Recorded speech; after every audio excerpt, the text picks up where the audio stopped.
Hello there, welcome back to our Montferrat to Roman Empire campaign. We're still steadily working away at unifying the HRE, it's just a matter of time at this point. For now, I think we're going to immediately slap the Georgians and take the bit of land they control that's a part of Anatolia, as it is of course rightfully Rome. There is one thing I want to do that I keep forgetting to do. We're going to have the AI explore the world for us. I'd like to see what's going on in China, really. After all, there's no Chinese nation in the hegemonies list, or is there? Let me look. I guess there's Great Mao, but they're not that great. We can kind of see them on the edge of the world there. Something's definitely going on in China which has led to them not being the hegemony of all the hegemonies. So we'd like to investigate that, see what's going on there. Our truce with the Mamluks is going to last around 20 years, so it's going to be a while before we can attack them again. Our truce with Spain expires quite soon though, so we could slap them next once we're done with the Georgians. Or we could always go after the Hungarians. Kind of been ignoring them because they're not exactly a priority, but I would like to just destroy them, or at the very least expel them from Carpathia. They can go off and do something elsewhere, as really they should, those Magyars, causing trouble for everyone as they do. So I think we're in position. Let's just attack Georgia. Supposedly we're weaker than them. I'm not sure I agree with that. It's mainly taking into account the power of their levies, but I mean, let's be real, levies aren't a big deal. We'll call in Bohemia. Bohemia is actually the second ranked military power, or military great power, so they might as well work for our benefit. There's only this tiny bit of territory that we need to take. There's also these three little nations here that are tributaries. It's going to be very annoying to conquer them because for some reason we can't use the Restore Roman Borders CB on them.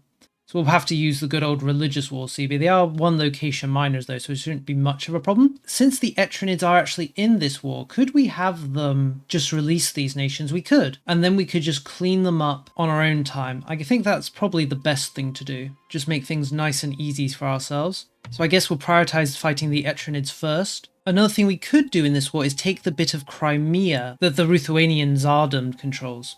That is considered rightful Roman territory, so we'll see if we can nab it. There go the Etrinids. We'll of course have them release the three nations here, and I guess we'll just have them release a bunch of nations from inside themselves. Something like this, make them a little bit more colourful. There's not much reason for us to take money from them, so I don't feel a need to bother doing so. Now we just need to fight through the mountains of Georgia to achieve our goals. The main problem will likely be attrition. One of the more annoying things about using this CB, the Restore Roman Border CB, is the negative ticking war score we get for not occupying every single location that's considered a part of Rome. You can see in this case we haven't occupied the Ruthenian territories, and so we're gaining the negative ticking war score. Even though Georgia would freely make peace right now and give us everything we want, we're not allowed to make peace because we don't have over that 10%. We just have to wait, I guess, until... But because the nations we're fighting are so large, it's quite difficult to get war score from occupying territories.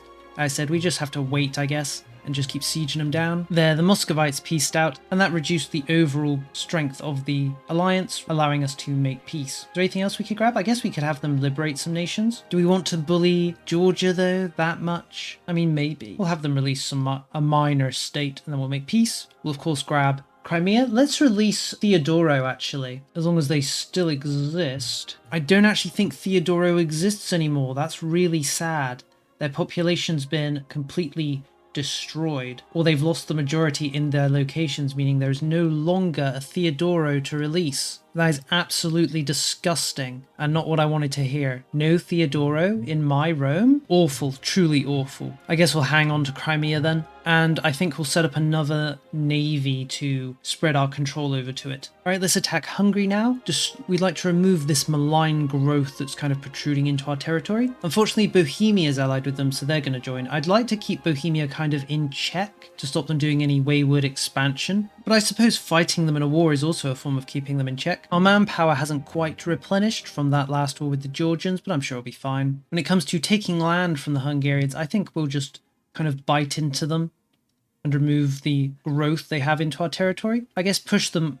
well, actually, maybe we shouldn't push them up towards Poland, because Poland might eat into them. I do want to take this land. I guess we are going to end up conquering Poland eventually, because I think I'd like to take the Baltic. That'll be the edge of our eastern territories. So I suppose it doesn't really matter. Let's actually fight the war, then we'll see what things look like. We do, of course, have to keep an eye on antagonism, but at this point, the rate we gain antagonism is actually very low, meaning we can take a lot of land without really making anyone unhappy. And there we go. I guess we'll just take all of this land from Hungary, because that's the maximum we can take. It'd probably be smartest to take the land that is the most valuable to them, but it's not like Hungary's really a threat at this point. And I mean, one of the locations we'll be grabbing is a gold province, so you know. When it comes to antagonism, if we look at the antagonism breakdown, we can see our massive diplomatic reputation really brings down the amount of antagonism we gain with nations. Even Hungary itself is only gaining 140 antagonism from us winning this war, and no one else is gaining enough antagonism to go over 50, even neighboring nations, due to our very high diplomatic reputation. So we'll take the max, no reason not to. Our truce with Spain has expired, so we'll begin working on a CB for them as well. For this next war, I'd like to cut through to Portugal,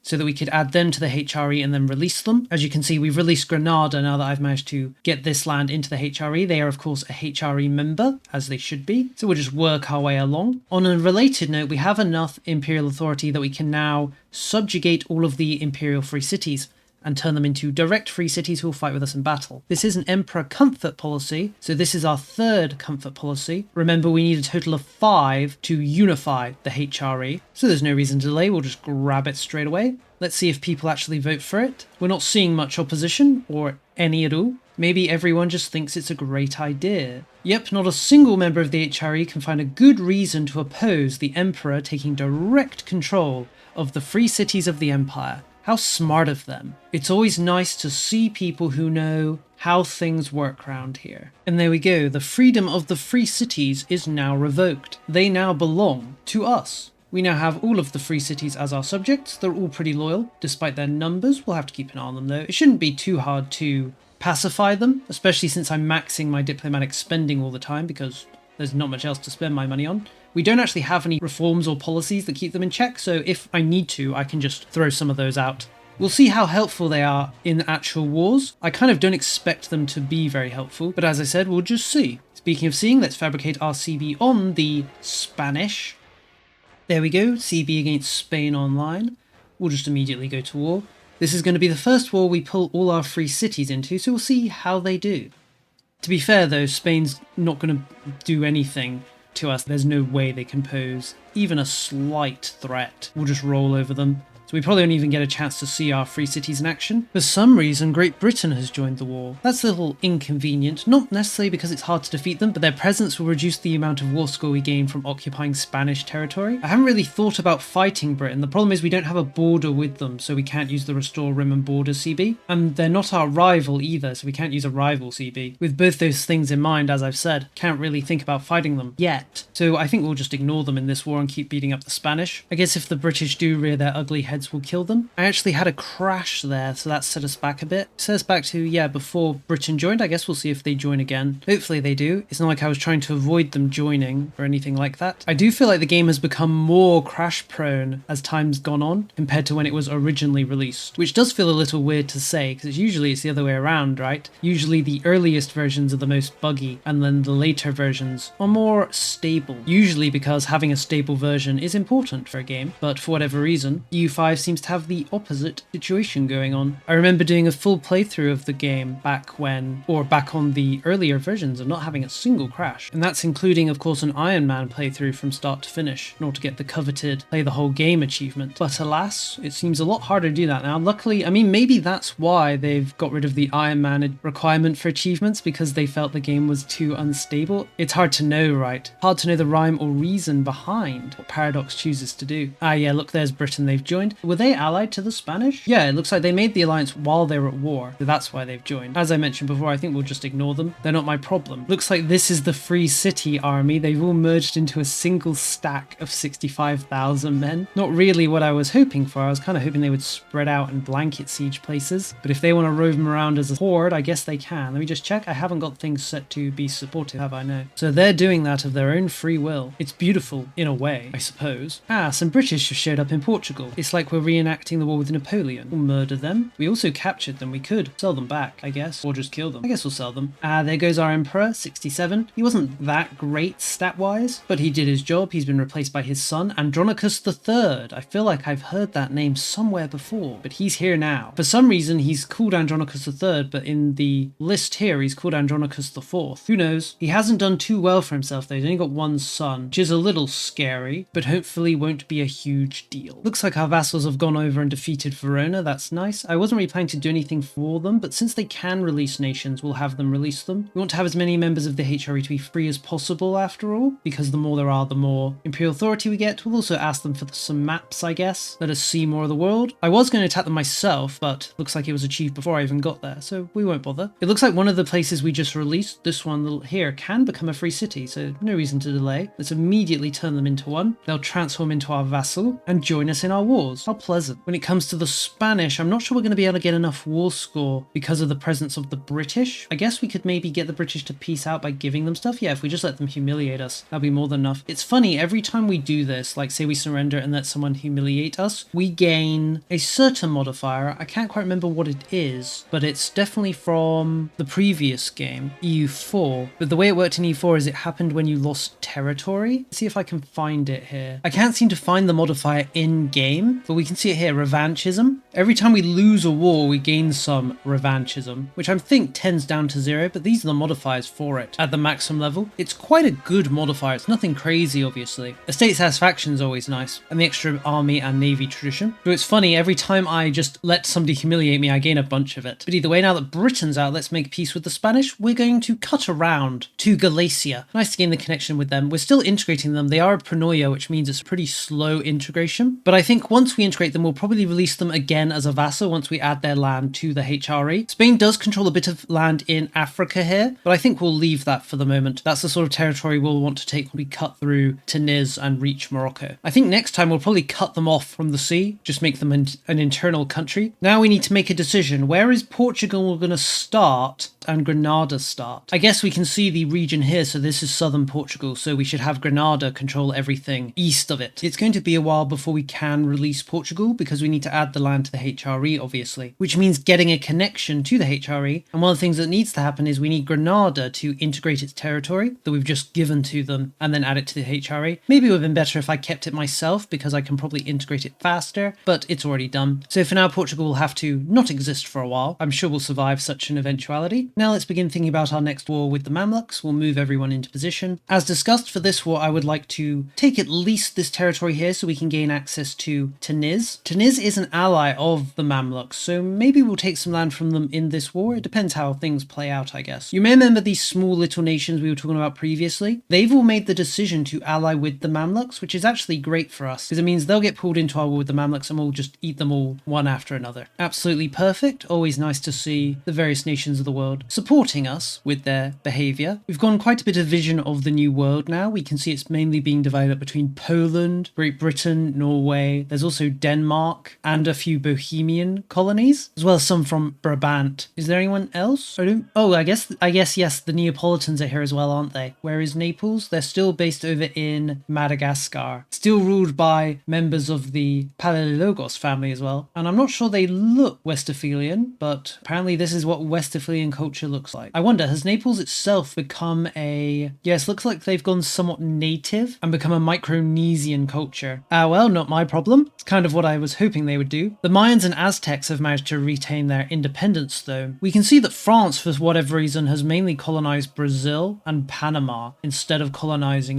North America, with also some Brunei colonies. And it looks like a little Pisan colony here as well. And it looks like that, yeah, this is where Genoa's been hiding out after they were exiled from Italy. And then it's mainly just Spain down here, with, I guess, some Neapolitan colonies as well. Looks like there are still a few independent Incan states, but the Inca region has largely been colonized. What a pity. Incas are one of my favorite Native Americans, so seeing them get colonized doesn't feel great, but it is what it is. Somehow Arboria has a big colony in Central Africa, right next to the Brabant colonies and Brunei. One of the things that's going to be funny is when I integrate the HRE members, I'll probably gain all of these colonies for myself. And unfortunately, we haven't seen the update that lets you merge the colonies together yet. That's next patch. Kind of looking forward to that because it'll be quite nice just to merge all of my colonies together into one big colony. Speaking of which, all right, let's strike the Mamluks. Maybe for the final time? I don't know. I suppose it will depend on how much land we can get out of them. We're of course going to use the war to clean up these 3 little states. None of them have forts, so we should just be able to full occupy them and annex them. Just looking at the Mamluks, it's probably going to be too expensive for this to be the final war with them. with them, but it doesn't really matter. It's not like we're in a rush to never fight them again. In fact, fighting them feels quite cathartic because of how we just completely destroy them. There, that's those 3 minor states cleaned up. Do we have complete control of Anatolia now? No, it looks like there's just that little bit of land the Mamluks hold that we need to take. So we'll make taking that a priority in this war. It's about time Anatolia was returned to Roman rule after all. I did, as I mentioned, want to go for Tunis, but because of this nation here, who is their tributary, and refuses to give us access despite me violating their sovereignty, because of course they can just say no to me violating their sovereignty, I can't really get to Tunis. And no, I don't want to throw my navy at them. They have 200 ships, although what are they? Mainly galleys, a lot of heavy ships though. Do I even have any heavy ships? I think I made some. Did I? I felt like I did make them. Maybe they got mixed in with all of my naval control pushing fleets. Maybe not. Maybe I didn't end up making any. I could have sworn I wanted to. Would have been smarter just to check here. Not only do I not have any heavy ships, I haven't actually researched one. I feel like I know what happened. I was probably saying, oh, I'll just wait for the newest age one, then I'll research it. And then I just get putting it off. So let's make sure to go down and grab the 2-decker, and then I'll start making my own actual combat fleet. I find it quite hard to manage both my navy and my army both at once, but I probably need to at least try. With that said though, the fact that we can't even attack this nation here or walk through them, we're just going to let Tunis humiliate us, give them the sound toll access, I guess, and we'll give them war reparations because that's what they want. That'll get them out. We could potentially immediately attack this nation. When I demanded hegemony access, it gave us a casus belli because they refused, but because we have a truce with Tunis, we of course can't attack them. I have to see about waiting for that truce to expire. So what should we take for the Mamluks? We've pretty much occupied their whole nation. We definitely want this territory 100% because it will give us access to North Africa, but it's a little too expensive for us to take everything. Let's take the bit of land that is part of Anatolia, and then I think we should prioritize taking their Egyptian territory because that's their most wealthy land. Let's give up all of this land here in the Levant area. Still too expensive. To be fair, we haven't occupied all these forts, so the price of taking this land is more expensive than ordinarily. Let's keep fighting. We're actually pretty close to 100% war score. I'm not sure if we're going to be able to get it though. There's just not enough armies for us to stack wipe to gain the war score. If we can nab them though, we should be able to capitulate them, and then we'll be able to freely take whatever we feel like. I forgot that in order to get a capitulation with this CB, we do need to achieve the war goal, which means occupying all their territory, and I'm not sure I want to go through the effort of doing all that if I'm not going to be able to take it. To be fair, the war hasn't gone on that long. It's only been 3 years, but we're going to peace out anyway. Doesn't look like we're getting much, but we're actually getting pretty valuable lands from them here in Upper Egypt, as well as the land that lets us access North Africa. So we'll grab that. We've gotten enough imperial authority that we can start working towards another emperor comfort policy. There's 3 comfort policies left that we can gain, and we need 2, so we need to pick which 2. I think the one we're not going to get is Imperial Register, just because I need to pass 4 reforms, and they're all quite expensive. The first one's 50, the second one's another 50, so that's 100, third one's 60, so that's 160, and the final one is 75, so that's 235 imperial authority. In order to pass any of these, we also need the first level of imperial taxation law, which is another 50 or so. What we're going to do instead, I think we're going to go for the max level of imperial taxation law, and we're going to go for reducing the amount of imperial electors as our 2 final comfort policies. So the imperial taxation law, we can actually skip over the first law that we need to pass and go straight for the second, which does help reduce the imperial authority cost. So we'll go straight for that. Direct taxation. Will the people of the empire support the notion? Looks like they're supporting it to me. Yep, full support again from the members of the empire. It's always nice to see them supporting us. We could now re-establish Hellenicism if we wanted to, but I don't think we'll want to. This is not a Hellenic campaign after all. And there's our direct taxation law available. Members of the empire can now pay us directly or pay into an imperial treasury. There's our imperial taxation law. Members of the empire will now pay us directly. Not much money though, we're only getting 18 ducats or so from the amount they're paying us, but you know, it's so minimal, the amount of money, that I doubt it will even be registered amongst all our other incomes. Alright, now let's strike Hungary again. This should be a very fast war. Most of Hungary's allies have abandoned it, so there's no one to come to their aid. After this war, we're going to try and get access to Poland, and I think we'll start expanding there as well. There's lots of potential HRE land within Poland. I'm sure they'd love to be brought into the fold. And there we go, we actually capitulated them. I didn't really intend to, but that was a very fast war. Basically a year to achieve our goals. So as discussed, we'll take, I think, Moldova. We're going to take Moldova this time. Bring that into the fold. We'll also take this bit of land here that will give us connection to Poland. Could we take a little bit more? Something cheap that only costs like 5. It doesn't like there's a province that does so. We could just take a tiny bit of territory though. Something like that. It will make us protrude a bit into them. But well, a small price to pay. So that gives us a border border with Poland. If we switch out one of our rivals, say the Muscovites, we don't need them as a rival, we'll set Poland as a rival. That'll make us able to take more land from them when we do go to war. Unfortunately, we don't get a CB on them because they're too weak, but I guess we can always just use the parliamentary CB if we really need to. Next, I think we'll go around and slap Spain again when our truce with them expires. How long does our truce last with Tunis? It lasts 3 years. Let's deploy 3 of our armies to Spain. We shouldn't need more than that. We're still waiting on Granada to add these locations to it, or to core them so that it can add them to the HRE. Then we'll be able to add our southern Portuguese territory to the HRE and release Portugal. I guess if they take too long, what we could do is in this next war take this northern part of Spain here and connect to France and add our land to the HRE that way. We'll see which happens first. Alright, time to attack Spain again. Bohemia's allied with them, but they're not willing to join, but Britain is. We might have to just piece them out. We probably will just piece out the British. One thing I should do that I keep forgetting to do is really just micromanage my rivals, setting whoever I'm attacking currently as my rival. I can't do it again because I've just done it to Poland, but having someone set as your rival reduces the cost of taking their land, if I remember correctly. So I should just do it to everyone I'm prioritizing taking land from, just to let me take even more land. What's really funny about Spain is how few forts they have. They don't even have a fort in their capital of Madrid, so we just take it every time. Their country feels very undefended. I'm not sure why. Usually the AI builds forts everywhere, but for whatever reason the Spanish AI, they just don't feel it. But honestly, that's a good thing, because it means we can just walk in, occupy whatever, rack up the war score. Their armies can't escape from us because they don't have forts to hide behind, and we can just have a rather leisurely time. Not like fighting all those nations with hundreds of forts. Those are horrible. Looking at you, Georgia. So we'll make peace with Verona. We're just going to steal more maps from them. If they just give us maps, it means we don't have to explore ourselves. And I do want to see the world. Denmark has been the one to colonize South Africa, a Danish South Africa, and Provence has gone over and colonized the coast, the west coast of South Africa, and then on the other side, Arboria again. They've done a lot of colonizing Arboria, despite their tiny size. Right here, they've managed to do quite a lot of colonizing. It's impressive, really. We'll make peace with Britain, we'll let them humiliate us. I don't like doing it, but the alternative is just having to wait until they're willing to make peace, mainly from stack wiping their armies, so we'll get them out of here. Alrighty, we'll make peace with Spain now. We'll cut right through them. This will cut Spain off from the rest of the world, or at least from most of the world. It's probably for the best. No longer will they be allowed to harass the Native Americans, at least not directly. All of the soldiers and people contained within this bit of land, Spain, are now trapped here. We're still waiting on Granada to add its locations to the HRE. It has called this territory, so we are just waiting. The moment it does that, we can add the Portuguese territories we control to the HRE as well and release them. It's very much out of our hands though, as it's something Granada just has to decide to do for itself. We've also gained enough imperial authority, so we'll now pass imperial taxation. This will put us one law away, or one comfort policy away, from being able to unify the HRE. It doesn't look like we're going to have any trouble passing that, so we're all good on that front. There's our imperial taxation law. Let's actually do a little bit of math here. So we need one more comfort policy. As I said, we're going to go for integrated electors. How much imperial authority is it going to cost us now to unify the HRE? It's going to cost 60 here and then 75 here to get that final comfort policy. So that's 135. And then to actually pass the unification of the HRE, we're going to need another 60, which puts us on 165. And then we're going to need another 75, which will put us on 270, I believe. And then we'll need 90 for the full unification, which means we need 360 imperial authority to fully unify the HRE. Sounds like a lot, but it really isn't. It really is only a matter of time. Depending on the situation when we're ready to unify the HRE, we might end up spending a little bit more imperial authority though, because one of the things we'll need to do is make sure that everyone in the HRE has a good opinion of us. And as you can imagine, passing all these laws that favor the emperor is going to upset people. So we may have to go on a period where we spend imperial authority to pass laws that people like to make them happy. For example, improving the diet system. They like that. In fact, improving the diet system is the only thing that they seem to like, and not by much. It's only plus 25. It shouldn't be a big deal though. I do think perpetual diet used to be something they like, but it seems they don't like it anymore. Ah well, we'll cross that bridge when we come to it. Luckily, we can just see who in the HRE is upset, and we can sort them by their upset. So when it comes time, we can just go through and start improving relationships with each of them. I mean, we could start doing it now. Nothing's stopping us. It does look like most people are upset though, because of all the laws we've passed, and of course due to our hegemony status. That's what's really upsetting them. When we unify the HRE, the only thing that really matters is that their happiness is positive, I think. That's the only thing that affects whether they choose to join the HRE and merge. And it looks like we're going to lose 175 happiness by passing each of these reforms we need to pass. So definitely not an insurmountable number. And the number does decay over time from us passing these laws. So it's not like it's a permanent decrease to their happiness. On an unrelated note, I've nearly achieved my lifelong wish of achieving 1 million population in Constantinople. We're still just steadily working towards that. We're also building our navy. We're going for 100 heavy ships at the moment. I may push beyond that to become the naval hegemony. To be fair, we don't necessarily need to be the naval hegemony because it's currently France, right? But when we unify the HRE, France will disappear. So we'll become the naval hegemony. France did end up stealing the diplomatic hegemony from us. I'm not really sure how. It could be that they have some laws or advances that are unique to France that increase their diplomatic reputation above ours. Oh, and yeah, I'm not pushing for my diplomatic reputation to be high at the moment, am I? I'm focusing on coring, as you can imagine, we have a bit of uncored territory now. Still just waiting on Granada to add its land to the HRE, because then I can release Portugal. Galicia too, because it's already cored, so I can just add it to the HRE the moment we get the connection. Next on the chopping block, this Tellus nation. We're going to use the no CB, just because there's not really any other CB we can get. We can use the hegemony ultimatum CB, but I don't think the CB actually lets us take land. It just lets us force our way through a nation who's refused to give us access, and we can't get the Imperial restoration CB because they're a vassal, and for whatever reason that blocks. I guess we could go for the religious CB, but you know, the cost of taking land with the religious CB is basically the same as with the no CB. Well, I suppose that's not true. No CB is almost double, but it should be fine for such a small nation. We'll see if Tunis, they're not going to join. Maybe they get called in and they can choose to accept or not. I'm not sure. Let me check. Are they still a tributary? They are still a tributary, but they haven't been called in. Strange. I definitely thought tributaries would be protected by their overlord if they were declared war on, especially since a truce with the overlord means you can't declare war on a tributary without losing stability. How strange. Doesn't particularly matter though. And there we go. Tellus is out of here. We can have access to Tunis. Now no one can stop us. We could go to war with them right now. Since they're allied with the Mamluks though, we kind of need to choose. Are we going to attack Tunis or the Mamluks? The Mamluks are kind of done. We don't really need to worry about them anymore. We can pick them apart at our leisure. So I think it will be Tunis we go for. We want to take the little bits of Italy they still control and cut our way through them so we can get to Morocco. Let no one stand in our way. We could also just beat up the Mamluks in the war and force them to annul their alliance with Tunis. So we can hopefully eat Tunis without Tunis involvement and vice versa. Aha, and we finally gained access to the integrate area cabinet action. Now integrations will be a lot faster. We can start integrating whole areas at once instead of just a province at a time. For now though, I think we'll leave things here. We've just hit the 1700s, so it feels like a good spot to stop. Still waiting on Granada to add its land to the HRE. I'm sure they'll do it any day now. Then once they do, we can release glorious Portugal back into the world where it probably belongs. Next time will likely be the penultimate episode, or maybe even the final episode, depending on how long it takes us to unify the HRE. We are very much just in the waiting period to gain the Imperial authority to unify the organization, but our goal for this campaign is almost finished, and I'll need to begin thinking about another one. I've played a lot in Europe, specifically the Balkans. It is my favorite region to play in every EU game. The only one close to rivaling, I would say, Anatolia. But I feel like we should play somewhere east next time. Maybe Japan. Japan's kind of horrible to play, but maybe I should suffer through it. But either way, I'll thank you for watching. I'll hope you enjoyed this video, and I'll see you next time.